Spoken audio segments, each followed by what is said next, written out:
السلام عليكم ورحمة الله وبركاته. وعليكم السلام ورحمة الله وبركاته. الحمد لله نحمده ونستعينه ونستغفره ونؤمن به ونتوكل عليه ونعوذ بالله من شرور أنفسنا ومن سيئات أعمالنا من يهده الله فلا مضل له ومن يضلله فلا هادي له ونشهد أن لا إله إلا الله وحده لا شريك له ونشهد أن محمدا عبده ورسوله أرسله بالحق بشيرا ونذيرا وداعيا إلى الله بإذنه وسراجا منيرا أما بعد فأعوذ بالله من الشيطان الرجيم بسم الله الرحمن الرحيم يا أيها الذين آمنوا اتقوا الله حق تقاته ولا تموتن إلا وأنتم مسلمون وقال رسول الله صلى الله عليه وسلم أكثروا ذكر هذه اللذات الموت أو كما قال عليه الصلاة والسلام. وقال الله تعالى في شان حبيبه آمرا ومخبرا إن الله وملائكته يصلون على النبي يا أيها الذين آمنوا صلوا عليه وسلموا تسليما. اللهم صل على محمد وعلى آل محمد كما صليت على إبراهيم وعلى آل إبراهيم إنك حميد مجيد. اللهم بارك على محمد وعلى آل محمد كما باركت على إبراهيم وعلى آل إبراهيم إنك حميد مجيد.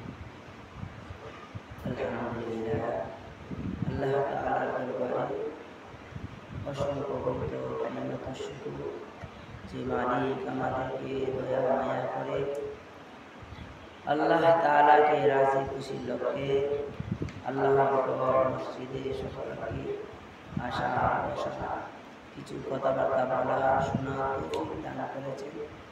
অন্তর থেকে শুকরিয়া আদায় করি, বলি আলহামদুলিল্লাহ। আল্লাহ তাআলা কোরআনুল কারীমের এক আয়াতে ইরশাদ করেন, লা ইন শাকারতুম লা আযীদান্নাকুম ওয়া লা ইন কাফারতুম ইন্না আযাবি লাশাদীদ। আল্লাহ বলেন, আমি আল্লাহ তাআলা বান্দাকে সময়ে সময়ে অসংখ্য অগণিত নিয়ামত দান করি। অসংখ্য অগণিত নিয়ামত আল্লাহ তাআলা আমাদেরকে দান করেছেন, সব সময় করেন। বৃষ্টি আল্লাহ তাআলার একটা রহমত। চক্ষু আল্লাহ তাআলার বড় নিয়ামত, দয়া। শুধু যদি চক্ষু থাকতো, আর যদি সূর্য না থাকতো, চন্দ্র না থাকতো, গ্রহ নক্ষত্র না থাকতো, এই চক্ষু দিয়েও আমরা কিছুই করতে পারতাম না। প্রমাণ হলো রাত। আমাদের চোখ তো ঠিকই আছে নাকি? দিনে যে চোখ, রাতেও একই চক্ষু, ঠিক না? যখন অমাবস্যা আসে, অমাবস্যা যখন আসে, চাঁদ যখন থাকে না, একদিকে রাত, সূর্য তো নেই, রাতে চাঁদ থাকে, কিন্তু যখন রাতে চাঁদও থাকে না, তখন পুরোটা পৃথিবী অন্ধকারে সয়লাভ করে। কি করে না? করে না? করে।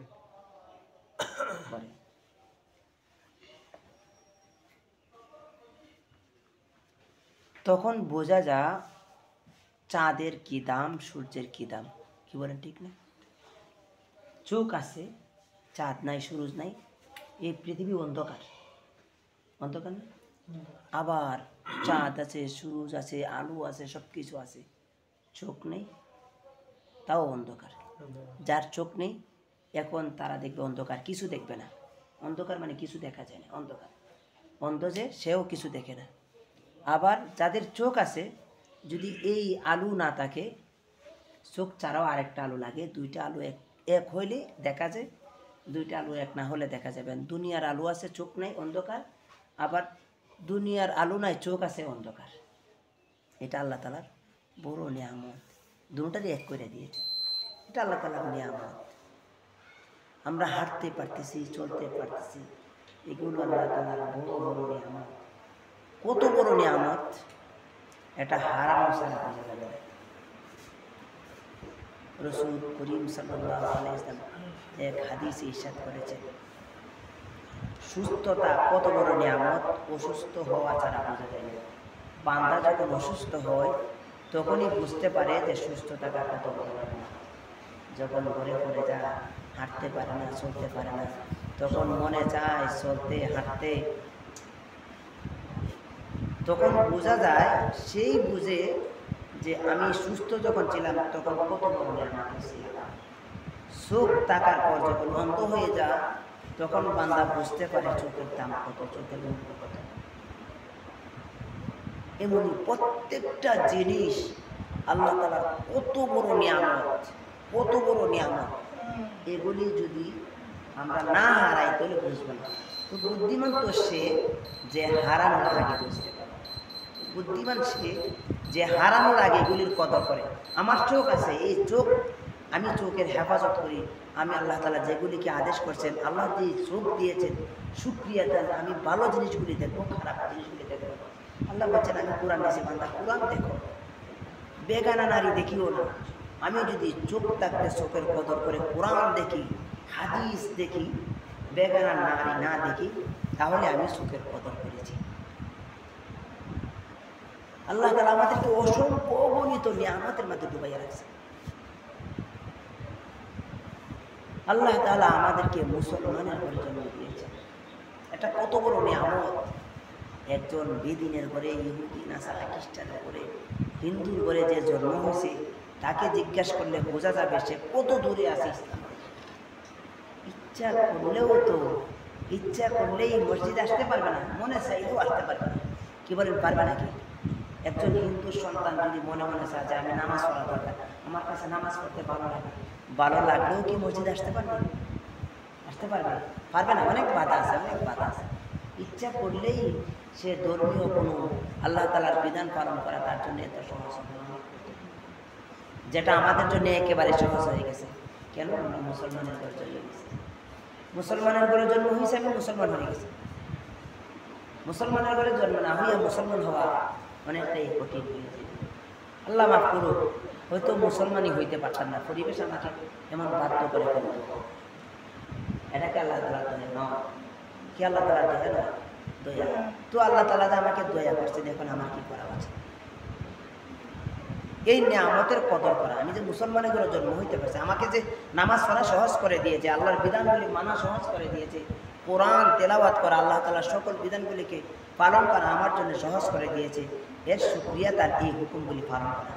যদি করি, আল্লাহ বলেন লাইন শাকারতুম লাযীদান্নাকুম, আমি নিয়ামত দিয়েছি, এই নিয়ামতের যদি কদর করে আমি আল্লাহ আরও নিয়ামত বাড়াই দেব। আল্লাহ তাআলা আমাদেরকে কত দয়া করেছেন, কত দয়া সীমা। আল্লাহ তাআলা আমাদেরকে মুসলমানের ঘরে জন্ম দিয়েছেন। শেষ নবী, শ্রেষ্ঠ নবী, ইমামুল মুরসালিন, খাতামুল আম্বিয়া মুহাম্মদুর রাসূলুল্লাহ সাল্লাল্লাহু আলাইহি সাল্লামের উম্মত বানিয়ে আমাদেরকে জন্ম দিয়েছেন। দোস্ত, আমরা তো আসলে দাম, আমাদের নিজের দামটাই আমরা বুঝি না, দাম বুঝি না, কদর করবো কি? আমি যে দামি এই জিনিসটি আমাদের ভিতরে নেই। আল্লাহ তাআলা আমাদেরকে আশরাফুল মাখলুকাত, আল্লাহ তাআলার অসংখ্য অগণিত সৃষ্টি আছে, গাছপালা, গ্রহ, নক্ষত্র, তরুলতা, যা কিছু আছে সবগুলি আল্লাহ তাআলার সৃষ্টি। আমরাও আল্লাহ তাআলার সৃষ্টি। আল্লাহ তাআলার যত মাখলুক আছে, সৃষ্টি আছে, সকল সৃষ্টির মধ্যে আমাদেরকে আল্লাহ তাআলা সৃষ্টির সেরা বানিয়েছেন। মানব জাতিকে কি করেছেন? সৃষ্টির সেরা বানিয়েছেন। আমরা সৃষ্টির সেরা, এটা আমি বুঝিও না, আমি সৃষ্টির সেরা। শুধু কি এখানেই শেষ? না, সৃষ্টির সেরা মানুষ থেকে আবার মুসলমান, আমাদেরকে মানুষের মধ্যে আবার বাছাই করে মুসলমান বানাচ্ছেন, আবার আরও বাছাই করেছেন। বাছাই করতে আমাদেরকে শ্রেষ্ঠ নবীর উম্মত বানিয়ে দুনিয়ার মুখে ফেরত করেছেন।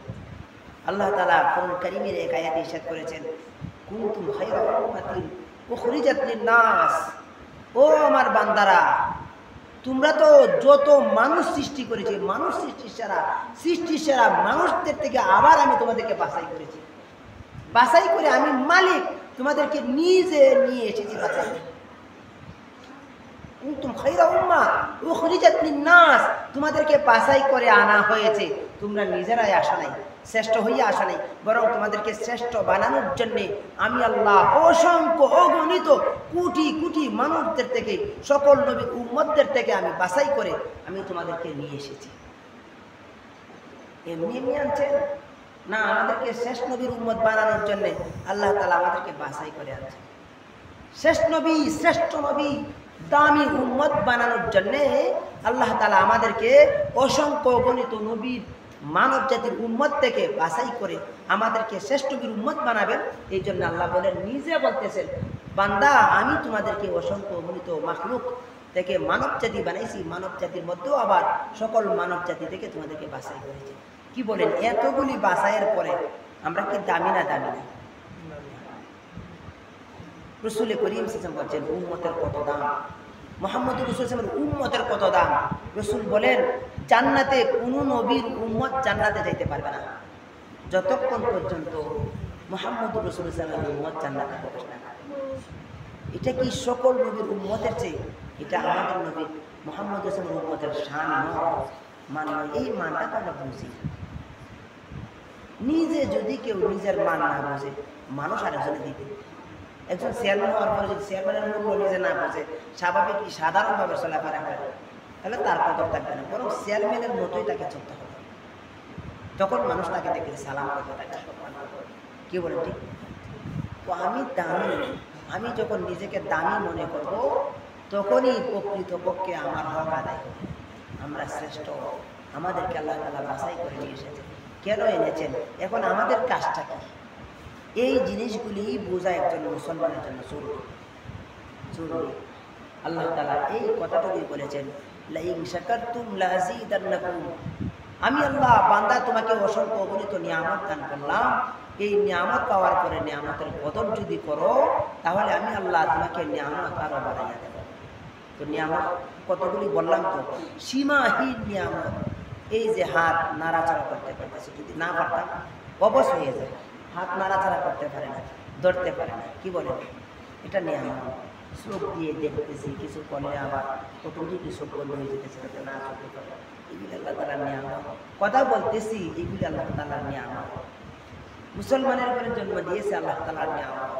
শেষ নবী শ্রেষ্ঠ নবীর উম্মত বানাই আমাদেরকে প্রেরণ করেছেন। আল্লাহ তাআলার নিয়ামত, অসংখ্য গণিত নিয়ামতের মধ্যে আল্লাহ তাআলা আমাদেরকে ডুবাইয়া রাখছেন। এখন আমাদের করার উচিত কি? ও এই নিয়ামতের কদর করা। কীভাবে করবা? আল্লাহ তাআলার হুকুমগুলি মানার মাধ্যমে আল্লাহ তাআলার হুকুমের কদর করবা, নিয়ামতের কদর করবা। দুস্থ যত ভালো কথাই বলি আসলে আমাদের ভালো লাগে না। এই কথাটি আল্লাহ বলেন, ইয়া আইয়ুহাল্লাযীনা আমানু তাকুল্লাহ হাক্কা তুকাতিহ। তোমাদের এবার এতগুলি নিয়ামতের পরে আমি তোমাদের কাছে যে জিনিসটা চাই সেটা হলো ইয়া আইয়ুহাল্লাযীনা আমানু ইত্তাকুল্লাহ। হে ঈমানদারেরা, তোমাদের কাজ হলো আমি আল্লাহ এত নিয়ামত দেওয়ার পরে তোমরা আমি মালিককে ভয় করবে। তোমাদের কাজ কি? আল্লাহকে ভয় করবা, যিনি আমাকে চোখ দিয়েছেন, হাত দিয়েছেন, পা দিয়েছেন, অঙ্গ প্রত্যঙ্গ দিয়েছেন। তিনি ইচ্ছা করলে আমাকে আমার থেকে এগুলি নিয়ে যেতে পারতেন, এখনো পারবেন। এরপরেও তো আল্লাহ তাআলা নেন না। আমি নাফরমানি কীভাবে করি? এই জিনিসটা মনের ভিতরে আসা, আল্লাহকে বই করা। আল্লাহ বলেন, যদি আল্লাহকে বান্দা বই করে তাহলেই যেন সে আমার নিয়ামতের শুকরিয়া আদায় করবে। লাইন শাকারতুম লাযীদান্নাকুম। আল্লাহ বলেন, যদি আমাকে কোনো বান্দা বই করে, আমার নিয়ামতের কদর করে, আমি আল্লাহ বান্দাকে নিয়ামত বাড়াইয়া দেব। নিয়ামত বাড়াইয়া দেব। কি নিয়ামত বাড়াইয়া দেব? রাসূলের এক হাদিসে বলছেন, যদি কোনো বান্দা 5 ওয়াক্ত নামাজ পড়ে বান্দাকে 5টা পুরস্কার দান করে। এটাই নিয়ামত। এগুলি নিয়ামত, নিয়ামত, নিয়ামত বাড়াইয়া দেওয়া। বান্দা যদি নামাজ পড়ে, সুন্দরভাবে নামাজ পড়ে, আল্লাহ তাআলার হুকুম মতো জীবন যাপন করে, আল্লাহ বলেন আমি আল্লাহ বান্দাকে দুনিয়াতে অভাব মুক্ত জীবন দান করব। এটাকে আল্লাহ তাআলার নিয়ামত। কত বড় নিয়ামত! এর চেয়ে বড় নিয়ামত দুনিয়াতে আর কোনো কিছু হতে পারে না। বান্দা যদি মালিকের হুকুম মতো জীবন যাপন করে, আল্লাহকে বই করে, আল্লাহকে বই করে তার হুকুমগুলি পালন করে। আল্লাহ আমাকে চোখ দিয়েছে কোরআন দেখার জন্যে, বেগানা নারী না দেখার জন্যে, আমাকে হালাল বিষয়গুলি দেখা, হারাম বিষয়গুলি থেকে বর্জন করার জন্যে আল্লাহ তাআলা আমাকে চোখ দিয়েছেন। সুতরাং যেই মালিক আমাকে চোখ দিয়েছেন সেই মালিকের হুকুম আমি কীভাবে নাফরমানি করি, হুকুম কীভাবে ডিঙ্গাই, এই জিনিসটা বই করে যদি বান্দা কোরআনের দিকে তাকায় আর বলে আল্লাহ আপনি তো আমাকে চোখ দিয়েছেন আপনার কোরআন দেখার জন্যে, এই জন্যে আমি আপনার কোরআন দেখতেছি। আপনি আমাকে চোখ দিয়ে বলেছেন বেগানা নারী না দেখার জন্যে, সামনে আসার পরও চোখকে দেখার সাথে সাথে চোখকে নামাইয়া বললাম আল্লাহ আপনাকে বই করে, আপনি বলেছেন বেগানা নারী না দেখার জন্য, আমি দেখি না। এইভাবে যদি আল্লাহকে বই করে কোনো মানুষ নিয়ামতের কদর করে, মালিককে স্মরণ করে, মালিকের হুকুমের নাফরমানি ছেড়ে দেয়, মালিককে বই করে, আল্লাহ বলেন বান্দা আমি দুনিয়ার বুকে তোমাকে একটা নিয়ামত দান করবো। কি নিয়ামত দেবো? একটা নিয়ামত। নিয়ামত হলো আমি আল্লাহ তোমাকে অভাব মুক্ত জীবন দান করবো। কি জীবন দান করবো? অভাব মুক্ত জীবন দান করবো। বলেন দেখি অভাব মুক্ত জীবনের দরকার আছে না নাই? দুস্থ আমরা তো মনে করি 5 তলা বিল্ডিং 7 তলা বিল্ডিং হইলে আমার অভাব মুক্ত। না না, অভাব মুক্ত জীবনের অর্থ হইল আল্লাহ আপনাকে যা দিবে তার ভিতরে আপনাকে সন্তুষ্টি ঢেলে দিবেন। আপনার 3 সেট ঘর আপনি কোনোদিন কল্পনাও করবেন না। আল্লাহ ওয়ালা যদি বলেন, আল্লাহর বই যদি থাকে, আপনার ভিতরে মনে হবে যে এটাই আমার জন্য যথেষ্ট, এটাই আমার জন্য কি যথেষ্ট, এটাই আমার জন্য যথেষ্ট। আল্লাহ তাআলা এই অভাব মুক্ত জীবন আপনাকে দান করবেন। খানা যা খাইবেন, খানা শেষে বলবেন আলহামদুলিল্লাহ, আপনার ভিতরে অভাব থাকবে না। আল্লাহ বলেন বান্দাকে আমি অভাব মুক্ত জীবন দান করব। অভাব মুক্ত জীবন, জীবনে কোনো পেরেশানি থাকবে না। আল্লাহ তাআলা জীবনে ভয় ভীতি কোনো কিছু রাখবেন না। কি কাজ করলে? যদি আমি মালিকের হুকুম মতো জীবন যাপন করি। দোস্ত, মালিকের হুকুম, এটার নামে ঈমান, এটার নামে ঈমান। ইয়া আইয়ুহাল্লাযীনা আমানু তাকুল্লাহ, আল্লাহকে ভয় করাই হলো ঈমান। আমাদের কাছে তো ঈমান একেবারে সস্তা হয়ে গেছে। আফসোসের বিষয় হলো, আক্ষেপের বিষয় হলো, নির্বাচন আসলেই বিভিন্ন পন্থায় যত প্রকার নাজায়েজ কাজ আছে সবগুলি প্রকাশ পায়। আমার নির্বাচন এই জন্যেই নির্বাচনকে ইসলাম সমর্থন করে না। যদিও আমরা ইসলামিক নির্বাচন বলি, আসলে আল্লাহ মাফ করুক, ইসলাম কতটুকু ইসলাম কতটুকু আমরা আগে কখনো দেখিনি। হিন্দুরা মুসলমানদের অনুষ্ঠানে আসতে কি বলেন দেখছেন? এখনো তারা আসে না। কিন্তু একটা সময় আমরা এমন দেখেছি আমাদের ছোট ছোট ছেলেরা বিভিন্ন মাধ্যমে হিন্দুদের অনুষ্ঠানে যাইতো, আমরা তাদেরকে ধিক্কার দিতাম, কি বলেন, আমরা তাদেরকে ঘৃণা করতাম, তাদের এই কাজটাকে ঘৃণা করতাম। এতে হিন্দুর বাদ গেছে, হিন্দু বাদ গেছে, এই জিনিস খাইছে, এই জিনিস খাইছে, কি বলেন, এগুলি করতাম, আমরা খারাপ মনে করতাম। আল্লাহ মাফ করুক। এই গত যে পূজা গেল দেখলাম আশ্চর্য, মুসলমান মূর্তি ভাড়া দেয়। কেন? তোমাকে দায়িত্ব দেওয়া হয়েছে, আল্লাহকে তোমাকে দায়িত্ব দিয়ে পাঠিয়েছে মূর্তি ভাড়া দেওয়ার জন্য, বড় মূর্তির থেকে দূরে থাকার জন্য বলেছে। আল্লাহ তাআলার নাফরমানি হয় যেখানে, সেখান থেকে দূরে থাকার কথা বলা হয়েছে। ভাড়া দিবে কি? ভাড়া দেওয়ার জন্য লোক আছে দেশে, রাষ্ট্রীয় লোক আল্লাহ তাআলা রাখছেন যারা এইগুলি ভাড়া দিবে, এইগুলির কাজ করবে। এগুলির কাজ তো একজন মুসলমানের হতে পারে না। হ্যাঁ, মুসলমান হেও যেতে পারে, যাকে দায়িত্ব দেওয়া হয়েছে দায়িত্বের খাতিরে যাইতে পারে। আমার কোন দায়িত্ব? আমার কোন দায়িত্ব? মূর্তি ভাড়া দেয়। একজনে বলতেছে যে আমরা দেখবো এবার কে দুর্গা পূজায় আক্রমণ করে। কেন? তুমি কেন? তারা কি কখনো আসে মুসলমানদের কোনো অনুষ্ঠানে কোনো সমস্যা হয় কিনা দেখার জন্য? আল্লাহ মাফ করুক, এগুলি কোনোভাবে কাম্য নয়, অন্ধভক্ত, নিষেধ নিষেধ। বর্তমান সময়ে এমন একটা অবস্থা চলতেছে, রাজনীতির নামে এমন একটা অবস্থা চলতেছে, আমি যে দলেরই হই না কেন, হেতে যত বড় ভুলই করুক, আমি এটাকে কিভাবে এটা বানাইবো যেটা ভুল না, এইভাবে সাফাই করতেছে। এটার নাম হলো অন্ধভক্ত, অন্ধ অন্ধ। আমার দলে যদি বলে এটাই সঠিক, আবার হেতের দলেরটা হেতে এটারে বলতেছে সঠিক। অথচ আল্লাহ তাআলা আমাদেরকে বিভাগ দিয়ে সৃষ্টি করেছেন। মানুষের বড় বৈশিষ্ট্য হলো মানুষের বিবেক আছে, অন্য প্রাণীর বিবেক নাই। কি বলেন, আছে নাকি? তো বিবেক দিয়ে যদি কোনো মানুষ চিন্তা না করে, আল্লাহ তাআলা বিবেককে হাসরের মাঠে প্রশ্ন করবে, আমি যে বিবেক দিলাম এই বিবেককে তোমরা কোন কাজে ব্যয় করেছ? জিজ্ঞাসা করো। এটাকে আমার বিবেকেও ধরে না, এটা কীভাবে সম্ভব? এই জাতের অন্ধবিশ্বাস হলে এমন অন্ধবিশ্বাসী কাজ করা নিষেধ। আমার বিভাগে যদি বলে আমার নেতা ভুল করেছে, আমি যদি বলতে পারি তাহলে আমার দল করা সঠিক। আর আমার নেতা যদি ভুল করে আর আমি যদি ভুলটাকেই বলি সঠিক, তাহলে বুঝতে হবে এই রাজনীতি নিষেধ। এইগুলি যদি করি তাহলে আমার ইমানেও সমস্যা হবে, আমার ইমানেও সমস্যা হবে, আমার ইমানের সমস্যা হবে। বুঝি না তো, বুঝতেছি। তাদের মন জয় করার জন্য আমরা বলি রোজা আর পূজা এক, ইবাদত আর দুর্গা পূজা এক, শব্দ ভিন্ন। কেউ বলে আমরা পূজা অনুষ্ঠান ভাড়া দেব, কেউ বা শুভেচ্ছা জানায়। আচ্ছা বলেন দেখি, একজন সাধারণ মানুষ, আপনি সাধারণ একজন মানুষ হিসেবে যদি আপনি বিবেক দিয়ে চিন্তা করেন, আপনার বিবেকে কি বলবেন এটা হয় না, এটা যায় না, এটা মানায় না?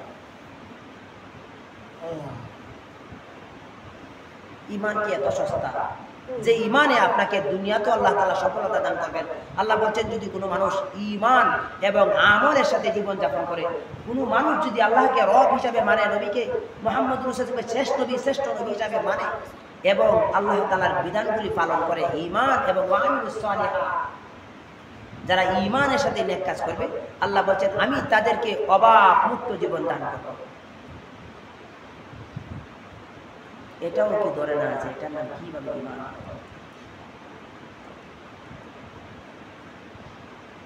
এগুলি কিয়ামতের আলামত, এগুলি কিয়ামতের আলামত। রাসূল বলেন খায়রুল কুরুনি কারনি সুম্মাল্লাযীনা ইয়ালুনাহুম। রাসূল বলেন শ্রেষ্ঠ যুগ তো আমার যুগ। শ্রেষ্ঠ যুগ কার যুগ?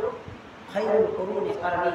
রাসূল বলেন শ্রেষ্ঠ যুগ হলো আমি মুহাম্মদ রাসূলুল্লাহ যে যুগে অবস্থান করতেছি, সেই যুগটা ছিল শ্রেষ্ঠ যুগ। অতঃপর রাসূল বলেন সুম্মাল্লাযীনা ইয়ালুনাহুম, অতঃপর এরপরে যে যুগটা আসবে সেই যুগ কোন যুগ? সাহাবায়ে কেরামের যুগ। অতঃপর রাসূল বলেন সুম্মাল্লাযীনা ইয়ালুনাহুম, এরপরে যে যুগ আসবে সেই যুগ। অতঃপর সাহাবায়ে কেরামের যুগ এবং তাবেঈনের যুগ। অতঃপর আর রাসূল বলে যাননি। এই হাদিস দিয়ে বোঝা যায় যুগের পর যুগ একটার পর একটা খারাপই আসবে। এবার আপনি যত ভালোই বলেন না কেন যে আমি আসলে ঠিক হয়ে যাবে, বধু না, ঠিক হবে না। হ্যাঁ ঠিক হবে, কখন রাসূল তাও বলে দিয়েছেন ঠিক হবে একেবারে যখন খারাপের দিকে যাইতে যাইতে যাইতে একবারে চূড়ান্ত পর্যায়ে খারাপ হয়ে যাবে, তখনই আল্লাহ তাআলা ইমাম মাহদী আলাইহিস সালামকে দুনিয়ার বুকে প্রেরণ করবেন। যেমন আমাদের নবীকে মুহাম্মদুর রাসূলুল্লাহকে কখন প্রেরণ করেছিলেন? যখন একেবারে জাহিলি অবস্থা হয়ে গেছিল, যেটাকে বলা হয় বর্বরতার যুগ, জাহিলি যুগ। ঠিক সেই সময়ে মুহাম্মদুর রাসূলুল্লাহ সাল্লাল্লাহু আলাইহি ওয়াসাল্লামকে আল্লাহ তাআলা এই দুনিয়ার বুকে প্রেরণ করেছেন। ঠিক তদ্রূপ যুগের পর যুগ যখন খারাপের দিকে যাবে, একেবারে চূড়ান্ত পর্যায়ের যখন খারাপ হয়ে যাবে, ঠিক সেই সময় আল্লাহ তাআলা হযরত মেহেদী আলাইহিস সালামকে প্রেরণ করবেন এবং পুরোটা পৃথিবীকে আবার সংশোধন করবেন। তো এর আগে আর ভালো আশা করা যাবে না। কেন হবে না? কারণ আমরা যত ভালো কথাই বলি, আমার পরিবর্তনের সম্ভাবনা কম। তো এরপর রসুল বলছেন ব্যক্তি জীবনে তোমাকে পরিবর্তন করার চেষ্টা করো। রসুল বলছেন একটা সময় এমন আসবে মানুষ গুমরাহির দিকে মানুষ প্রতিযোগিতা করতে থাকবে। যদিও কোরআন বলছে ওয়াসারিউ ফিল খায়রাত, আল্লাহ বলছেন তোমরা নেক কাজে প্রতিযোগিতা করো। কোন কাজে প্রতিযোগিতা করো? নেক কাজে প্রতিযোগিতা করো, কোরআনের কথা। কিন্তু আমাদের বর্তমান অবস্থাটা হলো এমন, অসৎ কাজে গুনাহের কাজে প্রতিযোগিতা চলতেছে। কি বলেন, চলতেছে না? একটা সময় কোনো একটা ছেলে যদি খারাপ কাজ করত, সে খুব ভয়ে করত, লুকাইয়া করত, তার বন্ধুও যেন এই খারাপ কাজটা না দেখে। কি বলেন? লুকাইয়া লুকাইয়া খারাপ কাজ করত, বন্ধুও জানলে কখনো কখনো বলে দিবে। এই বইটা অন্তরে ছিল। কি বলেন, ছিল না? ছিল না। এই অল্প কিছুদিন আগে, 20-25 বছর 30 বছর আগের অবস্থাটা ছিল এমন, আর 20 থেকে 30 বছর পরে এখন আমরা দেখতেছি কোনো খারাপ কাজ যদি করে, সে নিজে নিজে করতে আনন্দ বোধ করে না, নিজে নিজে খারাপ কাজ করতে আনন্দ লাগে না, বরং যখন তার দল বল নিয়ে একসাথে সকল বন্ধু বান্ধব মিলে যখন কোনো খারাপ কাজ করে, তখন তার মনে আনন্দ আসে। কি বলেন? এটাই তো বাস্তবতা।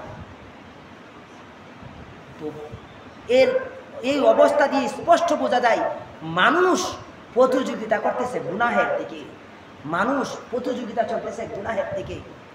বুঝত বর্তমান সময়ে দেশ যেই অবস্থা চলতেছে, আপনি ইসলাম বলেন, গাইরে ইসলাম বলেন, সব একই লাইনে চলতেছে। অন্ধ অন্ধ অন্ধ অবস্থার মধ্যে দৌড়ে গেছে। এবার রাজনীতি বলেন, গাইরে রাজনীতি বলেন, ইসলামিক বলেন, গাইরে ইসলামিক বলেন, সবার অবস্থা এক। মানুষ গুনাহের দিকে দৌড়ে গেছে। অথচ কোরআন বলছে ওয়াসারিউ ফিল খায়রাত, কল্যাণের দিকে দৌড়াও। আল্লাহ বলছেন ইয়া আইয়ুহাল্লাযীনা আমানু তাকুল্লাহ, হে ঈমানদাররা আল্লাহকে ভয় করো, হাক্কা তুকাতি। কেমন ভয়? পরিপূর্ণ ভয় করো, যতভাবে যেইভাবে ভয় করা দরকার ঠিক সেইভাবে ভয় করো। বান্দা আমি তোমাকে অসংখ্য অগণিত নিয়ামত দিলাম, দেওয়ার পর বললাম বান্দা আমার হুকুমগুলি মানো, আদেশগুলি পালন করো, নিষেধগুলি বর্জন করো। কত বড় নাফরমান হইলে এই কাজগুলি আমরা করতে পারতেছি? আমার মন যেইভাবে চাই ঠিক সেইভাবে করতেছি। কি হলো? আল্লাহকে আমরা ভুলে গিয়ে আমরা উল্টা পথে চলতেছি। তো উল্টা পথে গেলে কি হবে তাও বলে দিয়েছেন, বান্দা আমার নাফরমানি করবা, আমি তো তোমাদের জন্য জাহান্নাম বরাদ্দ করে রেখেছি, তোমাদের জন্যই, যারা আমাকে মানবে তাদের জন্যই জান্নাত। ইয়া আইয়ুহাল্লাযীনা আমানু তাকুল্লাহ হাক্কা তুকাতিহি ওয়ালা তামুতুন্না ইল্লা ওয়া আনতুম মুসলিমুন। মুসলমান না হইয়া মরো না। যদি মুসলমান হইয়া মরো, দুনিয়া তো সফল, মরার পরও সফল, মৃত্যুর সময় সফল। আর যদি বিপরীত অবস্থা হয়, তাহলে ঈমান হারা হইয়া যদি যাও, সামনের প্রত্যেকটা ঘাটি বিপজ্জনক।